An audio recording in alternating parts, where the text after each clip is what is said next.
नेपाल की सीमाएं भारत और चीन से लगती है और यह पूरी तरह स्थलरुद्ध लैंडलॉक्ड देश है। माउंट एवरेस्ट सगरमाथा विश्व की सबसे ऊंची चोटी 8,848.86 मीटर नेपाल में स्थित है। नेपाल का झंडा दुनिया का एकमात्र गैर आयताकार राष्ट्रीय ध्वज है। यहाँ दुनिया के 8 सबसे ऊंचे पहाड़ों में से 8 स्थित हैं। नेपाल को भगवान बुद्ध का जन्मस्थान माना जाता है। लुम्बिनी यहीं स्थित है। यहाँ हिंदू और बौद्ध धर्म का अनूठा संगम देखने को मिलता है। कुमारी परंपरा जीवित देवी केवल नेपाल में प्रचलित है। नेपाल कभी भी किसी भी विदेशी शक्ति का उपनिवेश नहीं बना। 2008 में नेपाल संघीय लोकतांत्रिक गणराज्य बना और सदियों पुरानी राजशाही समाप्त हुई। पृथ्वी नारायण शाह को आधुनिक नेपाल का संस्थापक माना जाता है। चितवन राष्ट्रीय उद्यान में दुर्लभ एक सींग वाला गैंडा पाया जाता है। नेपाल ट्रैकिंग, पर्वतारोहण और रोमांचक पर्यटन के लिए विश्व भर में प्रसिद्ध है। नेपाल में 120 से अधिक जातीय समूह और भाषाएं हैं। नेपाली आधिकारिक भाषा है। बहुत समय पहले, जब हिमालय की चोटियां अभी भी रहस्यों में ढकी थीं, काठमांडू घाटी एक विशाल झील थी। किंवदंती है कि बोधिसत्व मंजूश्री उत्तर से आए और अपनी तलवार से चौभार की पहाड़ियों को काट दिया। पानी बह निकला और उपजाऊ घाटी प्रकट हुई। इस पवित्र भूमि को लोगों ने नेपाल कहा।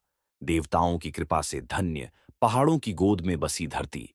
लगभग 800 ईसा पूर्व किरात लोग, जो कुशल शिकारी और योद्धा थे, पहले ऐतिहासिक शासक बने।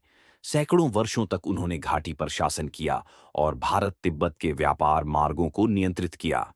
प्राचीन ग्रंथ 29 किरात राजाओं का उल्लेख करते हैं। उनकी परंपराएं एनिमिज्म, प्रारंभिक हिंदू आस्था और शमन परंपरा नेपाल की संस्कृति की नींव बनी।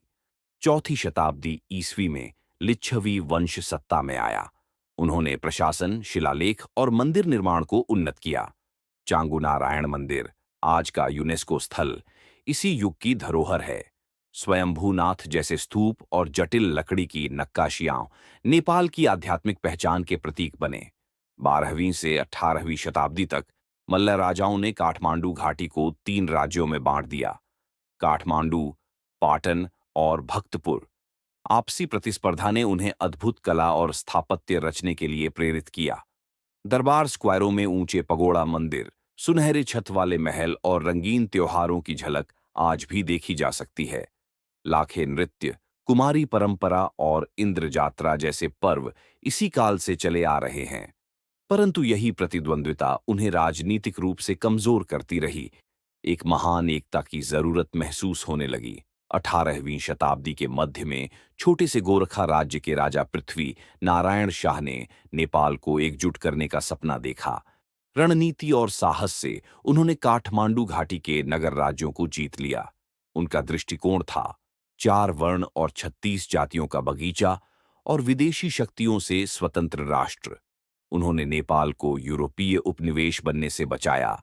एकीकरण के बाद शाह वंश शासन में रहा, पर 1846 में सत्ता राणा प्रधानमंत्रियों के हाथों में चली गई। राणाओं ने नेपाल को एक वंशानुगत निरंकुशता में बदल दिया और देश को बाहरी दुनिया से अलग रखा।